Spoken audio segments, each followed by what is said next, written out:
cujo tema é o que é o Espiritismo? Kardec responde. Primeira pergunta que nós vamos fazer para o nosso palestrante, Ednilson Neto, vamos lá? Vamos. O que é o Espiritismo? E o que é o Espiritismo, né? O Espiritismo é uma religião, o Espiritismo é o quê? O Espiritismo é uma doutrina, que a gente pode dizer que seria trina, que é baseada na filosofia, na ciência e na parte religiosa, que é a parte moral, codificada por Allan Kardec, que teve o seu lançamento primeiro, do primeiro livro, que é o Livro dos Espíritos, em 1857, que representa o início do Espiritismo, o nascimento do Espiritismo. E o Kardec, ele faz várias perguntas aos espíritos. Quem assistiu o filme Kardec pôde ver mais ou menos esse início da história, porque o filme não mostra a vida dele toda. Mostra os desafios que o Kardec passou, como ele era cético inicialmente, como foi importante para o surgimento da doutrina esse ceticismo dele, e como ele era um cientista, e como cientista ele conseguiu aprofundar essa doutrina e conseguiu ir mais a fundo do que a ciência normalmente consegue. A ciência chega a um ponto que ela para, e o Kardec conseguiu continuar, porque a visão dele era muito mais ampla e não era só materialista. Então a ciência materialista chega a um ponto que ela não vai falar mais. Vai falar dos espíritos, não vai dar a resposta para o perispírito, mas o Kardec se aprofundou com essas perguntas aos espíritos e com as conclusões que ele chegou. Por isso que é importante o que Kardec fala, que não precisamos de ter uma inteligência sublime para entender o espiritismo. Basta o bom senso, a vontade de aprender e, principalmente, a vontade de querer se melhorar. Porque é isso que a doutrina vem nos convidar. A transformação moral, a transformação pessoal. Essa é a grande questão do espiritismo. Então eu diria que o espiritismo é isso.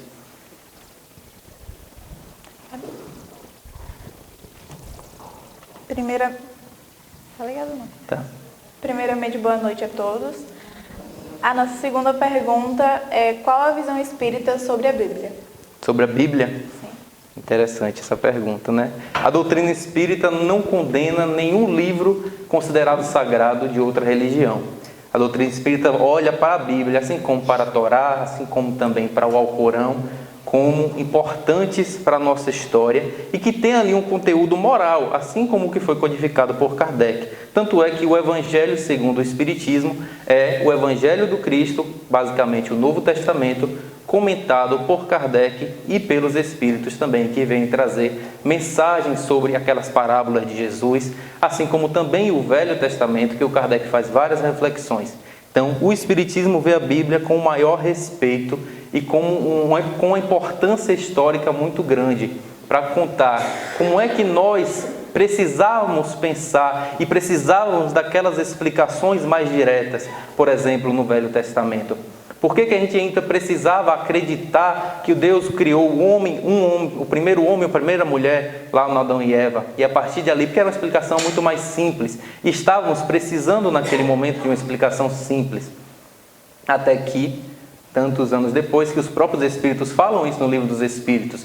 O Adão, o homem considerado Adão, a mulher considerada Eva, pode ter vivido, mais ou menos no que diz na Bíblia, há 4.000 anos antes de Cristo. Está lá no Livro dos Espíritos, no capítulo A Criação.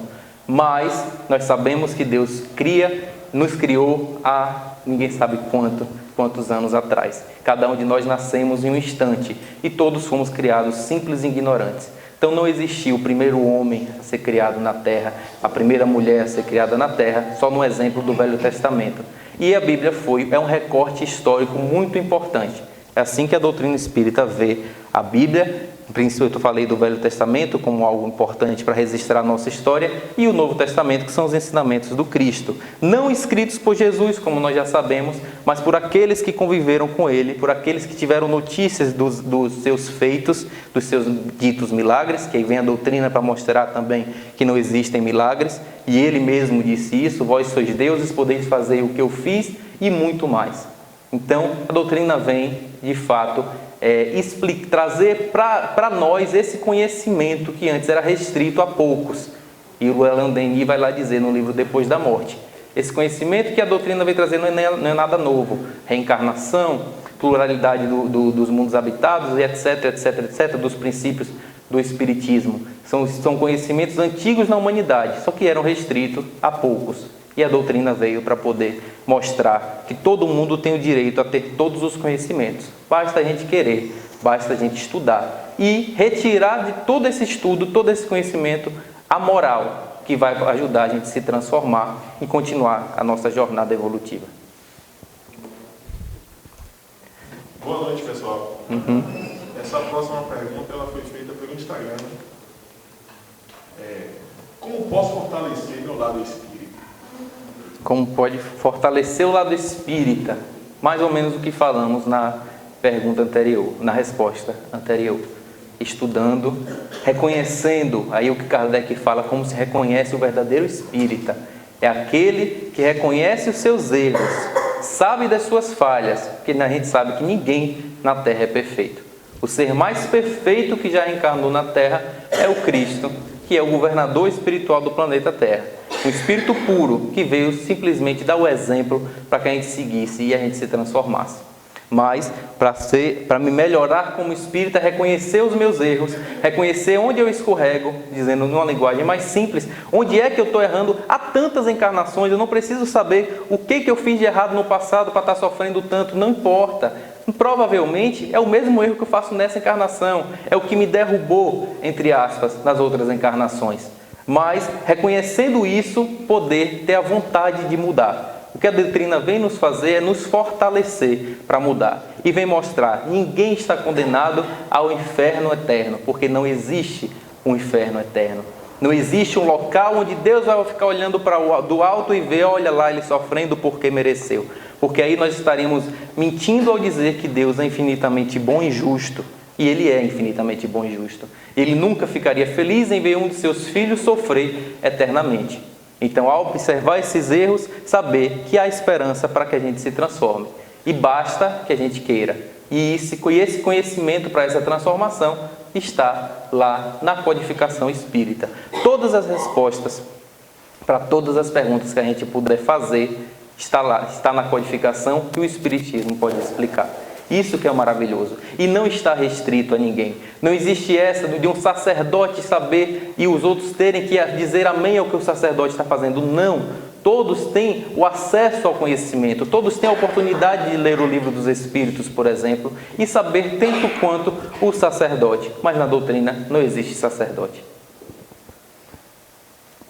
A plateia, tem alguém que quer fazer alguma pergunta verbalmente? Seu Tancir. Por favor.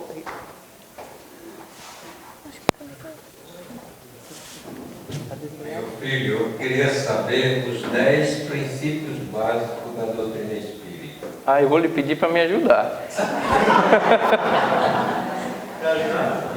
Vai ter que me ajudar. Eu vou falando, eu falo um, você fala outro. A imortalidade da alma, são esses mesmo? Ou eu estou pensando errado? Vai na pesquisa. Que a imortalidade... Não, eu vou estar pescando. A imortalidade da alma é um... Ou eu estou pensando errado?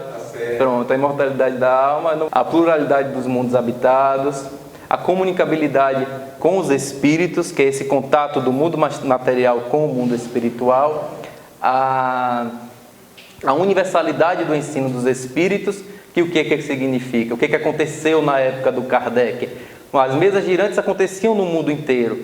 A comunicação psicofônica também começou no mundo inteiro. Então a mensagem que vinha pela médium Vitória aqui no Brasil, vinha também por Benedita lá nos Estados Unidos, a mesma coisa do mesmo espírito, para comprovar que não era Vitória que inventou, que não foi Benedita que inventou, foi o mesmo espírito que se comunicou pelas duas em locais diferentes, em um mundo que não existia internet, que era impossível em um curto espaço de tempo as duas se comunicarem, as duas trocarem uma carta. Então a universalidade do ensino dos espíritos é isso. Lei divina da reencarnação. A reencarnação é um princípio do espiritismo. A alma sobrevive ao corpo, que é a imortalidade, e vai precisar renascer várias vezes para aprender. É isso que a gente está fazendo. Boa noite. Boa noite. Você me falou aí a respeito de, para ser um espírito, você precisa de estudo. Sim. Eu tenho uma tia que ela é analfabeta e ela é médium expressiva. Sim.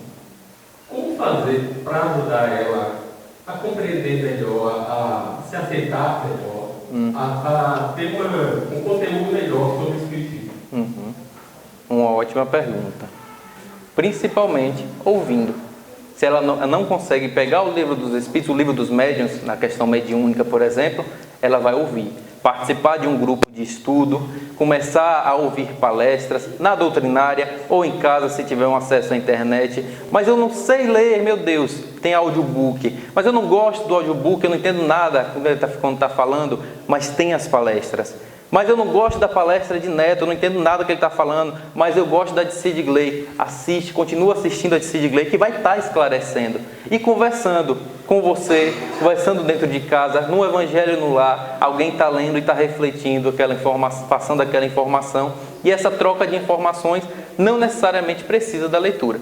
E detalhe, ela, além de ser analfabeta, ela é deficiente visual. Visual. Então o ouvir é o principal. É justamente na conversa, no grupo de estudo, que vai estar ouvindo e conversando e trocando esse conhecimento com outras pessoas. Com você, no Evangelho do Lar, com outras pessoas, tirando dúvidas, porque é muita dúvida que a gente tem. Quando a gente começa na doutrina, lembro quando eu comecei, era muita dúvida. Ficava pensando que Jesus amava mais Maria do que o resto da humanidade, porque no nosso pensamento nós amamos mais a nossa mãe do que o resto da humanidade, mas é a nossa inferioridade. Depois de um tempo que eu fui perceber que não, ele de fato amava todo mundo igual. Mas a gente vai chegar lá também, para não estender muito. Bem, se alguém quiser fazer mais alguma pergunta por escrito, né, não quer se expressar verbalmente, pode se expressar por escrito, que essa pergunta chegará até o nosso querido Edmilson Neto. Né? Porque a pessoa quando morre, Tá. a pessoa quando, vamos supor, uma pessoa muito má. Aí chegou o meu dia, eu vou, né? Eu encarnei e tal, então, eu vou para outro lugar para evoluir, ou eu vou do jeito que eu sou aqui na Terra, magrinha. O que o livro dos Espíritos traz, que os Espíritos nos respondem, a gente deixa o nosso corpo igual ao que a gente está aqui. Eu não vou deixar aqui virar um santo. Eu vou continuar com os mesmos erros, os mesmos defeitos, os mesmos vícios, e eu vou continuar evoluindo na vida espiritual, sem dúvida nenhuma. Mas eu vou continuar o neto igual. Eu não vou aprender só porque eu desencarnei. E o Kardec pergunta isso para os Espíritos. O Espírito não sai daqui e se torna um Espírito evoluído, não. Ele se demonstra aqui o que ele já é, mas ele vai deixar o corpo, a vestimenta para trás e continuar sendo a mesma pessoa. E aí vai, como você falou, para algum lugar, para a dimensão espiritual. Ou vai permanecer aqui, junto conosco, achando que está encarnado, pode ir para o umbral, o conhecido umbral, o temido umbral, que não é o inferno. E no documentário Céu e Inferno, Mito ou Realidade, o Haroldo Dutra Dias fala uma coisa interessante, que um umbral não é um local de sofrimento. Um umbral nada mais é do que um local que nós vamos para poder expurgar a nossa culpa. Então não é Deus que nos condena. Você vai ficar 50 anos no umbral igual o André Luiz. Não, ele só ficou 8, não importa. Você não vai ficar tantos anos no umbral igual a fulano de tal. Cada um vai ficar lá o tempo que eu estou me condenando a ficar lá. Não é Deus, não é meu anjo guardião. Eu estou lá espiando a minha culpa. No momento que eu abrir a minha consciência, eu vou para uma instância melhor e vou continuar aprendendo, estudando e me transformando. Diga. Após o desencarne, o nosso anjo da guarda segue junto ao nosso espírito, caminhando na jornada. Nosso anjo da guarda vai continuar nosso anjo da guarda. Continuar nos assessorando, nos auxiliando e nos inspirando para a melhora. Como eles estão o tempo todo. Nós aqui não damos a atenção. O tempo todo, quando a gente se conecta com ele, a inspiração é sempre para o bem. É sempre, Neto, não faça isso que vai dar errado. Neto, não faça essa besteira de novo. Você não já brigou ontem com a sua irmã, vai brigar hoje de novo? Esse tipo de coisa. Então, eu é que não dou ouvidos, eu que estou com uma sintonia inferior, estou com uma vibração diferente da dele. Por isso ele não consegue me influenciar muito, tanto quanto outros espíritos inferiores me influenciam. Mas, Neto desencarnou, perdeu o anjo? Não. Ele vai continuar junto, ajudando naquela recuperação, tentando me inspirar para eu despertar a minha consciência, e depois, no dia que eu for para um hospital, para algum local, para ser ajudado, ele vai estar também lá me orientando O que aconteceu? Por que eu precisei desencarnar de uma forma ou de outra? Qual vai ser o nosso próximo passo agora? Ele vai me dar uma dica.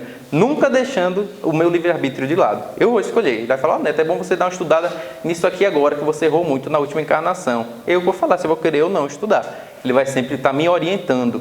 E até o momento que ele pode até falar, está na hora de reencarnar de novo, né? E aí a gente vai decidir e vir novamente. Porque vai ser sempre um espírito superior. O nosso anjo guardião sempre é um espírito superior. E o objetivo dele é ajudar nessa jornada individual, para que a gente se transforme e mude de fato, consiga subir mais um degrau na escala evolutiva. Eu pergunto, meu irmão, o que é o perispírito? O que é o perispírito? É o corpo do espírito, basicamente isso. É o intermediário entre o espírito e o corpo. O espírito e a matéria. É o perispírito que está conectando o meu espírito a este corpo. É ele que propicia que eu consiga manipular. É ele que propicia que eu consiga pensar, consiga que o meu espírito se expresse. É ele que também vai propiciar que na reencarnação haja o esquecimento, o véu do esquecimento, e eu não me lembre das minhas outras vidas, porque não é necessário. E que eu lembre sim que eu tenho que melhorar. Mesmo como algo inconsciente, a gente sabe, como por isso que está lá, que é a lei divina, onde está escrita a lei de Deus? Na nossa consciência. E o que seria a nossa consciência? Esse perispírito que está se expressando. Basicamente é isso. Não vai ser necessário eu perguntar mais onde estão escritas as leis divinas. Oh, meu Deus, perdi uma. A próxima pergunta também veio do Instagram. E é: qual a importância em saber quem você foi na sua última encarnação? Nenhuma. Importância. Não é por isso que existe o véu. Por isso que eu falei do véu do esquecimento. Não é importante nós sabermos quem nós fomos. Porque com certeza uma coisa certa, nós somos alguém pior do que nós somos hoje. Nós estamos na nossa melhor encarnação. Nós estamos o melhor neto, que não é o melhor que possa ser, porque nós vamos chegar a ser sempre melhor. Estamos evoluindo, em constante evolução. Mas o melhor que eu já estive é esta encarnação. O melhor que Juraci já esteve é esta encarnação. Meu Deus, mas ele tem tanto defeito. Porque todo mundo vê o defeito de todo mundo. Sim, mas na encarnação passada eu tinha muito mais. Eu aprendi alguma coisa. E dessa vez eu vou aprender alguma coisa, que na próxima vai ser o melhor também. Por isso não é importante eu saber se eu fui Dom Pedro II, não é importante eu saber se eu fui um escravo no tempo do Cristo, não é importante saber se eu dei a pedrada, joguei uma pedra em Jesus e estou pagando agora por tudo isso. Não é importante saber disso. O importante é saber que as nossas experiências reencarnatórias têm como único objetivo nos ensinar e nos fazer crescer. Fazer com que a gente deixe essa existência melhor do que nós entramos. Esse é o objetivo da encarnação. E por isso é misericordioso o véu do esquecimento. Por isso é importante não lembrar e a gente nem ficar preocupado com quem fomos, o que deixamos de ser. No momento certo nós lembramos, após a desencarnação. E nem assim desencarnou, lembrou. Quem já leu as obras de André Luiz já sabe bem disso. É um processo. É quando ele estiver preparado para lembrar. Porque eu não vou lembrar. Porque como é que eu vou ficar em paz quando eu lembrar que eu matei Vitória na outra encarnação? Ou quando eu lembrar que eu assassinei uma família inteira? Ou fiz alguém perder tudo e roubei tudo de alguém? Não é positivo lembrar. E eu não tenho estrutura para lembrar disso. Então para que eu quero lembrar? Eu preciso saber, se Deus me fez esquecer, é porque eu tenho que acertar nessa, independente do que eu fiz no passado. Ficou uma pergunta pendente aqui ainda. Ah, foi? Foi, boa noite a todos. Na verdade, foi uma colocação que eu dei um sinalzão aqui, a mesa não viu, na hora das perguntas da plateia. Falando sobre anjo guardião, são um complemento. Se o anjo guardião, ele acompanha para toda a eternidade o seu protegido. Na verdade, a missão do anjo guardião é a missão de orientar, proteger, ajudar o seu protegido. E ele nada mais é do que um espírito superior ao seu protegido em escala equivalente. Porque, por exemplo, um silvícola, ele não teria como anjo guardião um Emmanuel da vida. ele teria um espírito superior a ele, com a ascendência, mas de certa forma relativo ao seu nível evolutivo.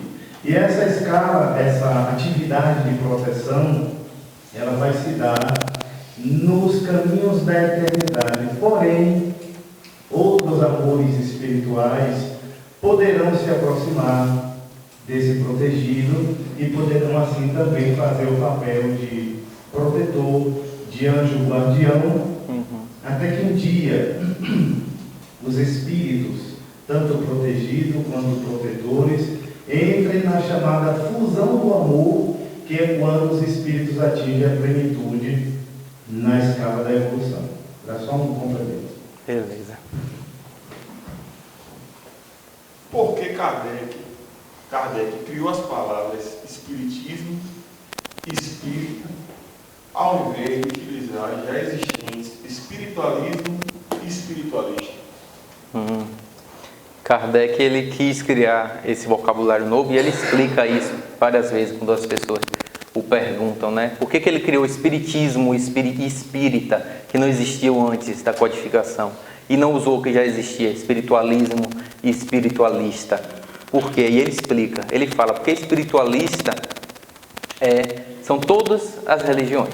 Um católico é espiritualista, porque acredita em algo além da matéria. Um evangélico é espiritualista, um islâmico é espiritualista. Então todo mundo é espiritualista. Então se ele continuasse com a palavra, usando a palavra espiritualista para falar dos espíritas, iria causar uma confusão. Foi isso que ele quis dizer. Kardec era um pedagogo. Ele queria ser didático e deixar as coisas bem explicadas e bem entendidas para todos. Então ele fez lá espírita, não espiritualista, porque o espírita vai acreditar naqueles princípios que nós falamos. O espírita, quando eu escrever, o espírita, a conduta, reconhece o verdadeiro espírita, por isso que nós já falamos. Ele vai saber do que eu estou falando. E o espiritualista pode se identificar ou não, porque eu não estou falando para os espiritualistas em geral, está falando para os espíritas. E aí no livro O que é o Espiritismo, tem uma parte que um crítico fala para ele, mas os espiritualistas não podem vir a se tornar espíritas? Ele falou, pode, mas isso não é uma regra, por isso que eu tinha que diferenciar. E o espiritualismo, ao invés do espiritismo, pela mesma coisa. O espiritualismo significa qualquer coisa contrária ao materialismo. O espiritismo também é contrário ao materialismo, mas assim como milhares de religiões. Então ele precisou diferenciar. O espiritismo é todos aqueles princípios que nós falamos. Acredita em tudo aquilo e é o que está ali na codificação. Por isso ele teve que criar esse vocabulário. Mais algum interessado da plateia? Sem dúvida. Gostaria. É possível mesmo eu saber de alguma forma que você, por exemplo, foi minha mãe na última encarnação? Certo. É possível. Possibilidade há para tudo. É possível de Kelly falar, Bena, eu sou médium e eu estou percebendo isso, ou um espírito está me falando que Neto foi sua mãe no passado. Pode. Agora, como é que a gente vai afirmar isso de verdade? É difícil. Por isso que tem os princípios lá. Se isso fosse algo de grande importância para a humanidade, a universalidade do ensino se aplicaria. Então, Kelly, saber que Neto foi sua mãe é importante para a humanidade toda. Então, Kelly iria receber isso, Marivalda iria captar isso, Ricardo iria captar isso, em diferentes lugares. Olha, então, tá mais provável que Neto tenha sido a sua mãe no passado. Sem dúvida nenhuma, cruzamos os nossos caminhos no passado. Porque, como dizia Chico, né? Nada acontece por acaso, ninguém cruza o seu caminho por acaso, sem um motivo. E o motivo é sempre para os dois aprenderem alguma coisa, os dois, os 20, o que for. O motivo é sempre para que aqueles envolvidos na situação possam se melhorar e trabalhar esses sentimentos, essas virtudes que no passado nós não trabalhamos. Alguém fez alguma pergunta por escrito? Então vamos a moça aqui agora. Vocês falaram aí sobre o anjo guardião, mas tem um mentor espiritual. Sim. Qual a diferença entre anjo da guarda, anjo guardião e mentor espiritual? Não existe diferença, são sinônimos. Então é um termo utilizado. O meu mentor é o meu anjo guardião. Agora, como o Cid falou, existe uma gama de espíritos afins, uma gama de espíritos que me amam, que evoluíram antes de mim, que foram mães no passado, amigos, amores, etc. Mas que estão acompanhando a minha encarnação, acompanhando a minha evolução.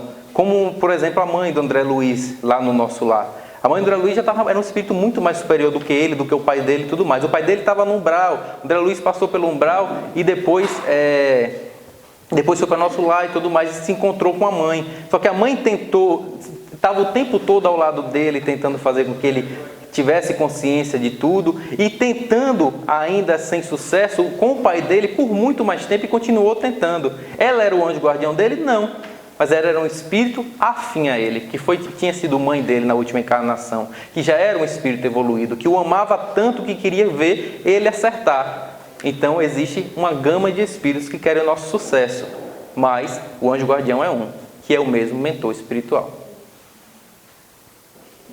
Mais alguma pergunta? Então vamos prosseguir com as nossas aqui. Sigamos. Sabemos que Jesus foi crucificado entre dois ladrões. O bom ladrão é conhecido como Dimas. Quem foi o mau ladrão? Não foi Barrabás. Nem o bom e nem o mal é dito o seu nome nos evangelhos oficiais. Nenhum dos dois. O Dimas e o Gestas, que é o nome do mau ladrão, está lá no... Essa pergunta que a gente faz é Luiz. Eu já sabia porque eu já pesquisei. Nem o bom nem o mal está lá nos oficiais. Mas no evangelho apócrifo de Nicodemos, está lá o que o mau ladrão, que o bom ladrão se chamava Dimas, que o mau ladrão se chamava Gestas. Em alguns escritos está escrito como Gesmas também. Mas se você me perguntasse e quem que eles foram em encarnações seguintes, eu não saberia dizer. O Dimas eu sei que várias pessoas falam de outras encarnações dele e tudo mais. O Gestas eu não tenho nenhum conhecimento. Mas os nomes são esses. A próxima pergunta veio do WhatsApp. Existe alguma relação entre espiritismo e a ufologia? O espiritismo e a ufologia. Existe. Porque no Livro dos Espíritos, várias perguntas são feitas sobre os mundos habitados, a existência de vida em outros planetas, e o que os espíritos respondem a Kardec é que nós somos muito crianças ao imaginar que somente num planeta, dentre milhares e milhões, somente o nosso teria vida, inclusive vida material. Quem gosta de falar, não, mas a vida deve ser só vida espiritual. Não, os espíritos deixam claro lá, a vida material como o conheces. E aí ele continua perguntando em outras perguntas também. Ele pergunta, e a formação corpórea desses espíritos é igual à nossa? Ele fala que não, porque os elementos químicos não são iguais aos elementos da Terra. Mas nós ainda estamos um pouco longe de conhecer tudo isso. Mas existe a relação entre o espiritismo e a ufologia.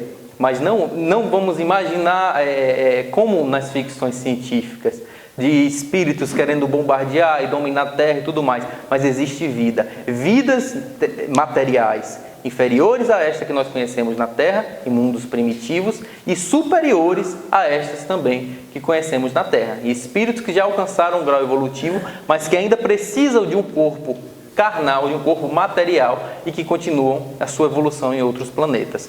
O Bezerra de Menezes foi convidado por Maria, todo mundo conhece essa história, a ir para um outro planeta, continuar reencarnando e evoluindo em outro planeta.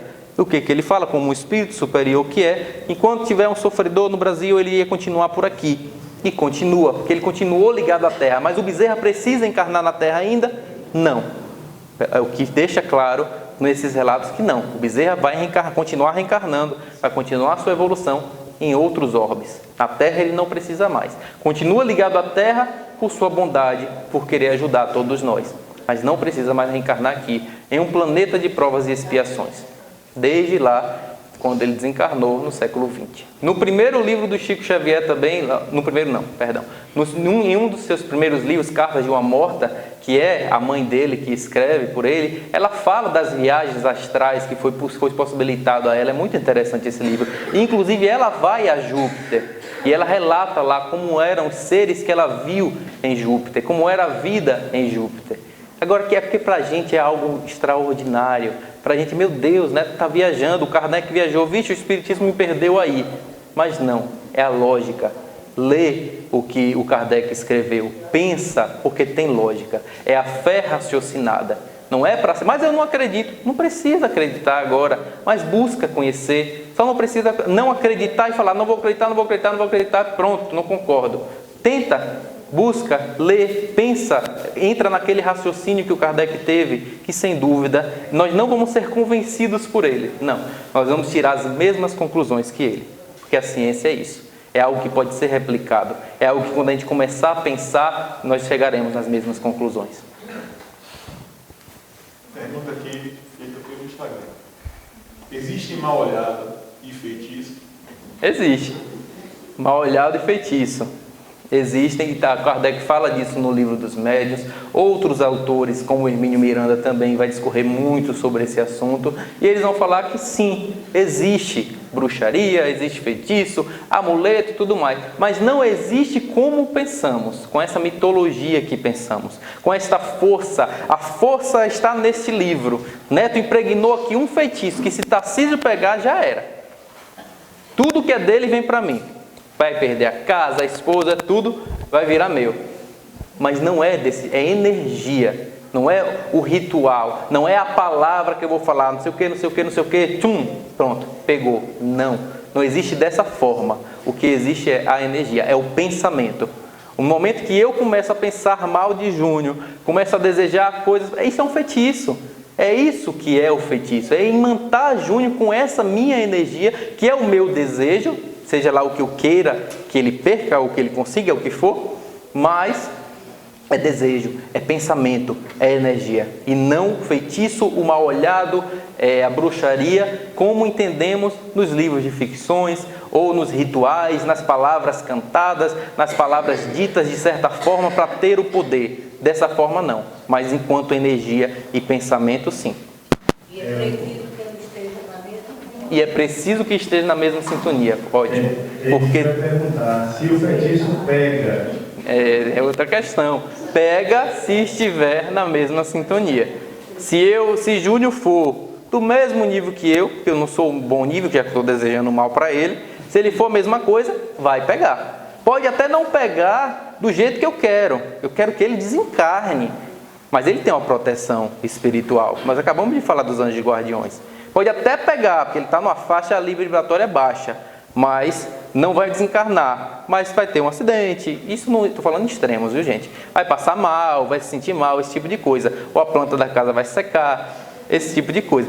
Tudo é energia. A gente consegue secar uma planta? Consegue. É energia. Está lá no livro Diálogo com as Sombras, o Hermínio reflete muito sobre isso, no livro Diversidade dos Carismas também. Então, já tem muito estudo sobre todos esses assuntos para a gente poder se aprofundar. As perguntas por escrito estão chegando aqui. Vamos lá. Vamos. Falando sobre obsessor, como perceber que você está sendo obsidiado? O que fazer para se proteger? O que fazer para se proteger? Fui prestar atenção em outra coisa. Estava desligado, deu para ouvir? Falando de obsessor, né? E tem obsessor e obsidiado, o que fazer para se proteger? A mesma coisa do mal-olhado e do feitiço. Mudar a sintonia, mudar a vibração. Todos nós temos nossos cobradores do passado. Não existe ninguém na Terra que fala, eu não tenho obsessor, Deus me livre. Tem. E não tem um só, nós temos vários. Eu ia falar vários. São vários. São mais de um, são dezenas de obsessores. Que querem sim ver a nossa derrota, que querem sim ver a gente fracassar. Por quê? Por vingança, porque eu matei, como eu falei antigamente, matei a família, porque eu destruí um casamento, esse tipo de coisa. Foi o passado. Imaginemos se a gente lembrasse, voltando à história do véu, se eu lembrasse o que eu fiz e viesse o obsessor na mediúnica, mas ele fez, e eu lembrasse, eita, eu fiz mesmo. Mas eu sei que eu fiz mesmo já. Mas eu não vou ficar com aquela culpa, porque agora eu não estou fazendo mais, meu irmão, me perdoe, eu estou tentando mudar. Então ele vai ver, e eu vou convencer o Espírito só de falar isso? Não. O que esse obsessor vai parar de me obsidiar? Que horas? Quando ele vê as minhas atitudes mudando. Quando ele vê Júnior chegar para mim com uma coisa que antigamente, lá no tempo que eu destruí a família dele, por exemplo, eu tentaria destruir Júnior. E ver agora, ó, Neto amando Júnior, que estranho. Ele não ama. E ele vai continuar me acompanhando. E ele vai ver, de fato, é um amor de verdade. É um amor fraternal. E ele vai ver Meire chegando. E eu mando Meire, ainda vamos conseguir fazer isso. Ele vai ver, poxa, de fato ele está tentando mudar. E mesmo que ele não me perdoe, ele não vai conseguir me atingir. Isso que a gente faz para se proteger. Mesmo que ele continue, mas eu quero mesmo assim que ele desencarne. Mas ele não vai conseguir me atingir, porque a minha vibração vai ser outra. Por isso o Kardec fala, ele pergunta aos espíritos, como se proteger dos maus espíritos? Atraindo os bons. Simplesmente, sintonia. Como eu vou me proteger quando eu consigo ficar em sintonia com o meu anjo guardião e atrair para perto de mim espíritos superiores, espíritos bons? Aí os maus não vão conseguir encostar, não vão conseguir fazer o que eles querem. Podem até continuar me odiando, mas aí agora é a evolução deles.